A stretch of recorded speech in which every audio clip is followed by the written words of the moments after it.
"Mom, I lost 70 of my buddies for this hill. They call it Hamburger Hill because it turned us into ground meat." These anguished words were written by 21-year-old Private Dave Thompson from the 101st Airborne Division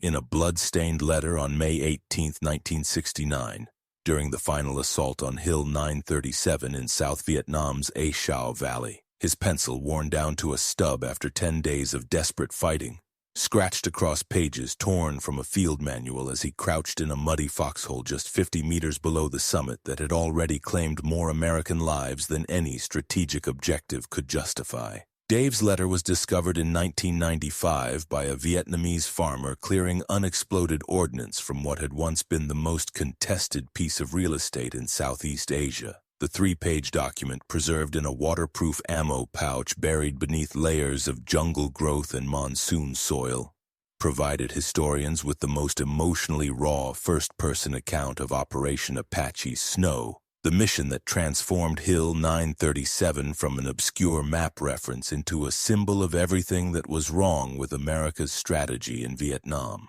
What made Dave's testimony particularly valuable was his position as a squad radio operator, giving him access to casualty reports and tactical communications that revealed the true cost of an operation that military commanders would later struggle to justify. If these forgotten stories of American soldiers who questioned not just their enemy but their own mission fascinate you, make sure to subscribe to our channel because we're bringing you the most honest testimonies from Vietnam that challenge everything you thought you knew about that war. Private Dave Thompson had been in Vietnam for 8 months when his unit received orders to assault Hill 937, a strategically meaningless piece of jungle-covered terrain that happened to house a North Vietnamese army stronghold in one of the most remote and dangerous areas of South Vietnam. The hill, officially designated as Hill 937 for its elevation in meters above sea level, sat in the A Shau Valley near the Laotian border, a region that American forces had abandoned and retaken multiple times during the course of the war, without ever achieving lasting control. What Dave and his fellow paratroopers couldn't have known was that they were about to participate in the kind of senseless grinding battle that would crystallize American public opposition to the Vietnam War and mark the beginning of the end for U.S. military involvement in Southeast Asia. The operation that would earn Hill 937 its infamous nickname began on May 10, 1969, as part of a larger sweep designed to disrupt North Vietnamese supply lines and base camps in the A Shau Valley. American commanders had identified several enemy positions that needed to be eliminated, but Hill 937 was not initially considered a high-priority target. It became one only after North Vietnamese forces on the hill began inflicting heavy casualties on American units operating in the surrounding area, forcing field commanders to commit more and more resources to a battle that quickly took on a life of its own, consuming men and materials in pursuit of an objective that had no strategic value beyond the fact that enemy soldiers happened to be defending it. Dave Thompson grew up in a small farming town in Iowa, where his father raised corn and soybeans while his mother worked as a teacher in the local elementary school. The Army had represented Dave's escape from the economic limitations of rural life and his chance to serve his country during what many Americans still believed was a necessary war against communist expansion in Southeast Asia.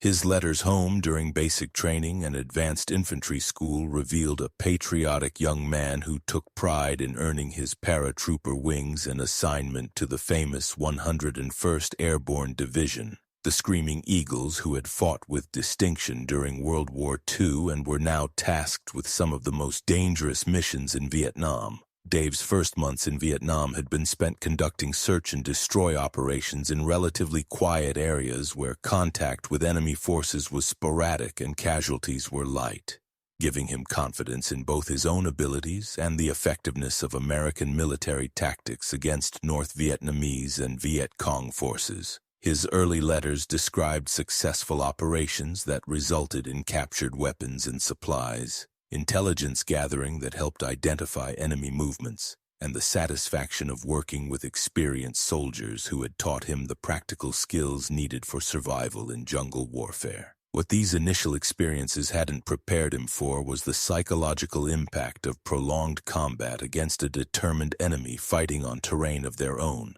choosing for objectives that seemed to change based on the tactical situation rather than any coherent strategic plan. The radio operator's job in an infantry squad was one of the most crucial and dangerous in the entire unit, as enemy forces specifically targeted the distinctive antennas that identified communication personnel for immediate elimination. Dave had volunteered for radio training because of the additional responsibility and technical challenges involved, as well as the vital role that communications played in coordinating the complex operations that characterized American tactics in Vietnam. His technical expertise with various radio systems combined with his access to command frequencies and operational intelligence gave him a unique perspective on both the tactical situation facing his unit and the larger strategic context that determined how American forces were employed throughout South Vietnam. The 101st Airborne Division that Dave joined in 1968 was one of the most experienced and capable units in the American military, with a proud tradition dating back to World War II and extensive experience in the unique challenges of counterinsurgency warfare in Southeast Asia. The division had participated in most of the major operations conducted by American forces in Vietnam, from the Tet Offensive to the invasion of Cambodia, earning a reputation for aggressiveness and tactical proficiency that made it the natural choice for difficult missions like the assault on Hill 937. What Dave discovered during his service was that even the best trained and most experienced units could find themselves trapped in situations where military excellence was insufficient to overcome the fundamental strategic confusion that characterized American involvement in Vietnam. The intelligence briefings that Dave attended before Operation Apache Snow had painted an optimistic picture of enemy capabilities and likely resistance, suggesting that North Vietnamese forces in the A Shau Valley were primarily logistics personnel and local defense units that would withdraw rather than engage in sustained combat with superior American forces. Reality would prove dramatically different, as the 29th North Vietnamese Regiment had spent months preparing elaborate defensive positions on Hill 937 and was determined to hold the high ground regardless of American firepower advantages. The stage was set for the kind of prolonged, costly battle that would test not only the tactical skills of individual soldiers but their faith in the larger mission they had been sent to accomplish. Have you ever heard of Hamburger Hill before, and what do you think about military operations, where the strategic value of the objective seems questionable compared to the human cost of achieving it? May 10, 1969 marked the beginning of what would become the longest and bloodiest single battle that Dave Thompson's unit had experienced during his deployment in Vietnam, as the 3rd Battalion, 187th Infantry Regiment began its assault on Hill 937, with the kind of optimistic confidence that characterized most American military operations during the early phases of engagement. Dave's radio crackled with routine communications as his company moved through the dense jungle toward their assigned objective, following intelligence reports that suggested they would encounter only light resistance from enemy forces who were expected to withdraw, rather than fight for terrain that appeared to have little strategic significance. The first indication that Hill 937 would be different from previous operations came at 11:30 hours, when the lead platoon encountered elaborate defensive positions that had been carefully constructed and camouflaged by North Vietnamese engineers who had turned the hillside into a fortress designed to maximize American casualties while providing multiple escape routes for defenders. Dave's position as radio operator gave him immediate access to casualty reports and tactical assessments that revealed the sophistication of enemy preparations, including interlocking fields of fire, reinforced bunkers, and communication trenches that allowed North Vietnamese soldiers to move between positions without exposing themselves to American fire. The tactical situation that developed on Hill 937 during the first day of fighting represented everything that was problematic about American strategy in Vietnam, as superior firepower and air mobility advantages proved insufficient to overcome an enemy that had chosen the time, place, and conditions for battle according to their own strategic priorities. Dave documented the frustration of watching artillery barrages and airstrikes that seemed to have little effect on enemy defensive positions, noting that North Vietnamese soldiers simply moved deeper into their bunker systems during bombardments and emerged to resume fighting once American forces attempted to advance up the heavily fortified slopes. By the end of the first day, Dave's battalion had suffered significant casualties while advancing less than halfway up Hill 937, establishing a pattern that would repeat itself for the next 9 days, as American forces found themselves committed to a battle that offered no clear path to victory and no acceptable option for withdrawal. The radio traffic that Dave monitored revealed growing concern among field commanders about the tactical situation, but also pressure from higher headquarters to continue the assault despite mounting evidence that the cost of taking Hill 937 would far exceed any strategic benefit that might result from controlling the position. The psychological impact of the first day's fighting was evident in the conversations that Dave overheard among soldiers who had been confident about their mission just hours earlier, but were now beginning to question both the tactical feasibility of their assignment and the strategic logic behind committing so many resources to such a marginal objective. His letter home that evening captured the bewilderment of professional soldiers who had been trained to follow orders without question, but were now facing a situation where blind obedience seemed to conflict with basic military common sense and concern for the lives of their comrades. As night fell on May 10th, American forces established defensive perimeters on the lower slopes of Hill 937 while North Vietnamese artillery and mortar fire continued to fall among their positions, creating a siege-like atmosphere that would characterize the remainder of the operation. Dave's radio duties kept him awake throughout the night, monitoring communications between his battalion and higher headquarters, listening to debates about reinforcements, fire support, and tactical modifications that might improve American chances of success,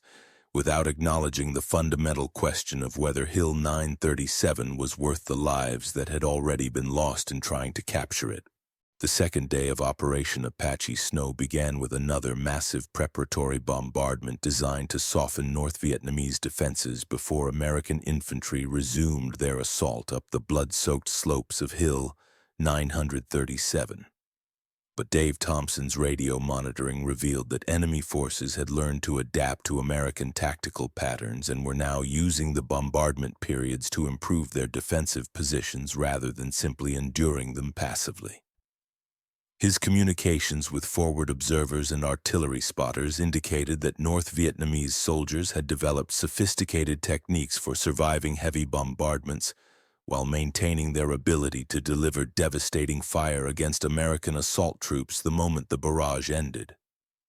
The pattern that emerged during the second day would be repeated with minor variations for the remainder of the 10-day battle, as American forces found themselves trapped in a tactical situation where their superior firepower advantages were largely neutralized by enemy defensive preparations,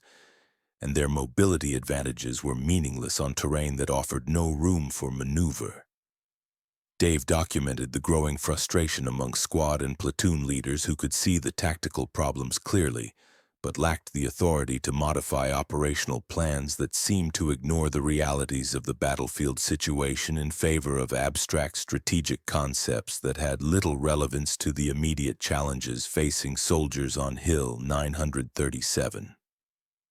The casualty reports that Dave transmitted throughout the second day painted a grim picture of American losses that were mounting rapidly without corresponding gains in tactical position or strategic advantage, forcing field commanders to make increasingly desperate decisions about committing reserve forces and calling for additional fire support. His position as a radio operator gave him access to medical evacuation requests that revealed not only the number of soldiers being killed and wounded, but also the types of injuries they were suffering. Information that provided stark evidence of the effectiveness of North Vietnamese defensive tactics and the inadequacy of American assault methods. By the third day of fighting, Dave's letters home began reflecting a fundamental shift in his understanding of the war and his role in it, as the optimistic confidence that had characterized his earlier correspondence gave way to bitter questioning about the competence of military leadership and the strategic logic behind operations that seemed designed more to generate impressive-sounding casualty statistics than to achieve meaningful military objectives. His access to tactical communications allowed him to monitor conversations between field commanders who were privately expressing doubts about the mission while publicly maintaining the facade of confidence that military protocol required. The most demoralizing aspect of the Hill 937 operation, according to Dave's increasingly bitter correspondence, was the realization that American forces were being asked to sacrifice their lives for objectives that would likely be abandoned immediately after they were captured, continuing a pattern that had characterized American operations throughout Vietnam. Intelligence reports indicated that Hill 937 had no permanent strategic value, and that American forces would withdraw from the A Shau Valley once the current operation was completed, leaving the high ground to be reoccupied by North Vietnamese forces who would then use it as a base for future operations against American units operating in the region.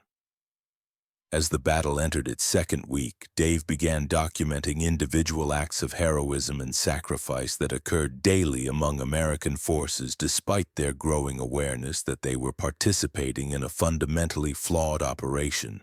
noting that soldiers continued to risk their lives for their comrades even when they had lost faith in the mission itself. His radio position gave him unique insight into the complex emotions and motivations that drove men to continue fighting in circumstances where rational calculation might have suggested different choices, providing testimony to the bonds of loyalty and mutual dependence that sustained small unit cohesion, even when larger strategic purposes had become questionable. The final assault on Hill 937 began at dawn on May 20, 1969. After 10 days of fighting that had cost the 101st Airborne Division 70 killed and 372 wounded while failing to achieve the rapid victory that operational planners had confidently predicted when Operation Apache Snow was first conceived. Dave Thompson monitored the radio traffic as multiple companies coordinated their movements up the heavily fortified slopes, listening to communications that revealed both the tactical professionalism of American soldiers and their growing cynicism about the strategic value of the objective they had been ordered to capture at such enormous cost in human life and suffering. The breakthrough that finally secured Hill 937 came not from superior American tactics or overwhelming firepower, but from the North Vietnamese decision to withdraw from positions that they had defended so effectively for 10 days, apparently concluding that they had achieved their strategic objective of inflicting maximum casualties on American forces,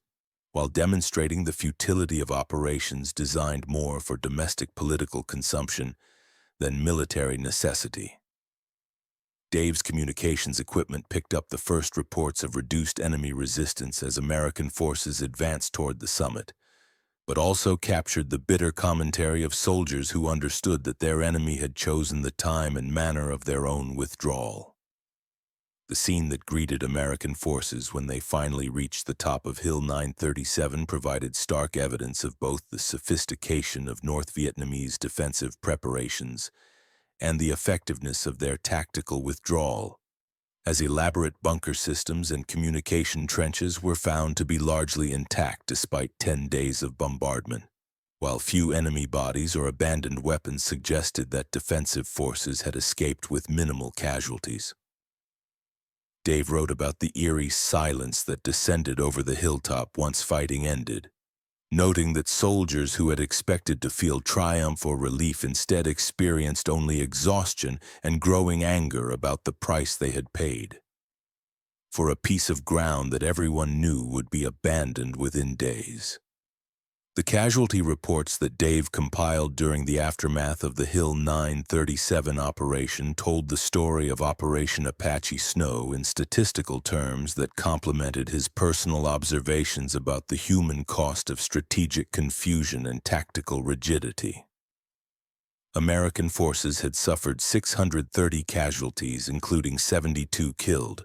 while North Vietnamese losses were estimated at fewer than 100, creating a casualty ratio that suggested fundamental problems with American operational concepts and tactical execution.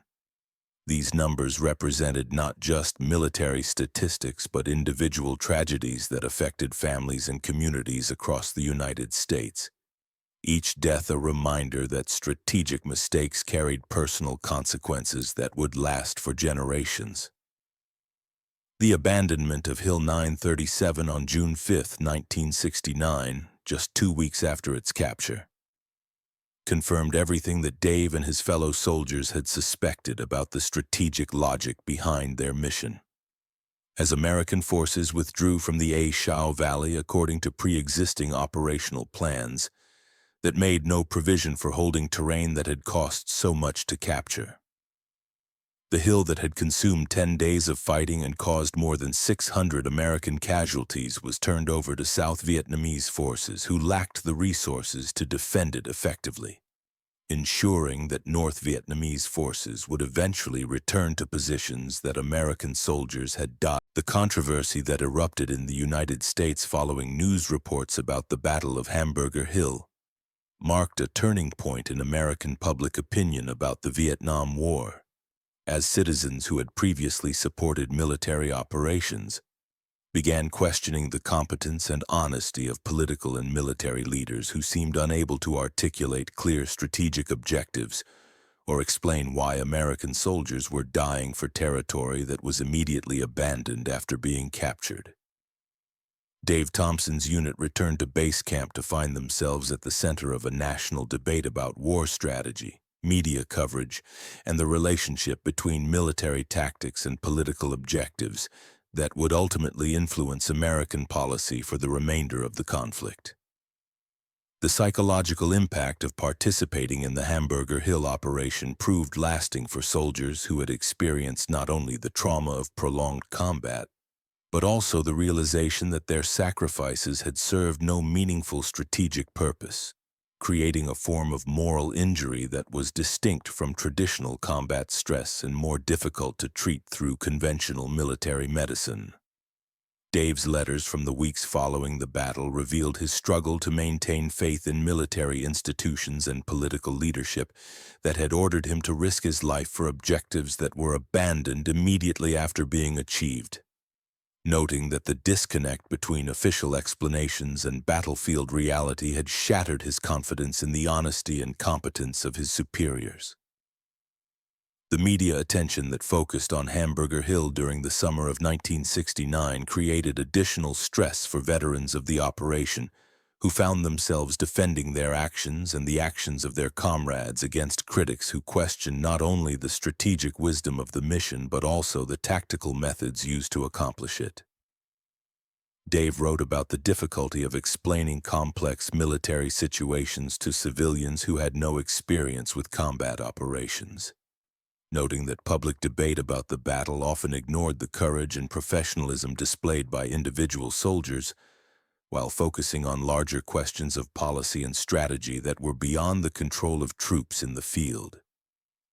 The long-term consequences of the Hamburger Hill operation extended far beyond its immediate tactical results to influence American military doctrine, media relations, and civilian oversight of military operations in ways that would affect subsequent conflicts for decades to come.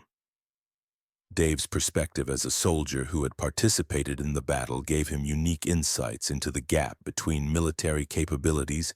and political objectives that had made operations like Hill 937 both necessary and futile, providing testimony about the human cost of strategic confusion that would become relevant for future military interventions in other parts of the world. Dave Thompson completed his tour of duty in Vietnam in December 1969 and returned to Iowa, where he found civilian life difficult to adjust to after experiencing combat operations that had challenged his fundamental assumptions about military service, political leadership, and American foreign policy. His family noticed that he had changed during his deployment, not just in obvious ways like weight loss and nervous habits, but in more subtle ways, alterations of personality and outlook that suggested deeper psychological damage than he was willing to discuss. The nightmares, anger, and social withdrawal that characterized his readjustment period were symptoms of what would later be recognized as post-traumatic stress disorder. But in 1970, there were few resources available for veterans struggling with the invisible wounds of controversial wars. Dave died in 1994 at the age of 46, having lived long enough to see the Vietnam Veterans Memorial dedicated in Washington and to witness renewed public appreciation for the service and sacrifice of soldiers who had fought in an unpopular war under impossible circumstances. His letters, donated to the Vietnam Archive at Texas Tech University by his family, serve as testimony to the courage of ordinary American soldiers who did their duty despite growing awareness that they were participating in a fundamentally flawed enterprise. The final paragraph of his last letter from Vietnam captured both his disillusionment and his continuing loyalty to his fellow soldiers. "I don't understand why we're here anymore, and I don't think anyone in Washington does either. But I understand why we keep fighting. We fight for each other because that's all we have left that makes sense." Today, Hamburger Hill serves as a case study in military academies and policy schools, as an example of how tactical success can constitute strategic failure when operations are conducted without clear political objectives or realistic assessments of costs versus benefits. The battle that Dave Thompson fought represents a broader pattern in American military history where the courage and competence of individual soldiers has been squandered by political and military leaders who failed to understand the limitations of military force as an instrument of national policy. The lesson of Hill 937 remains relevant for every generation of military and civilian leaders. That asking soldiers to die for unclear objectives is not just strategically foolish but morally indefensible. Did you know that the Battle of Hamburger Hill became such a symbol of strategic futility that it influenced congressional legislation, limiting presidential authority to conduct military operations without clear objectives and public support, fundamentally changing how America approaches military intervention in foreign conflicts?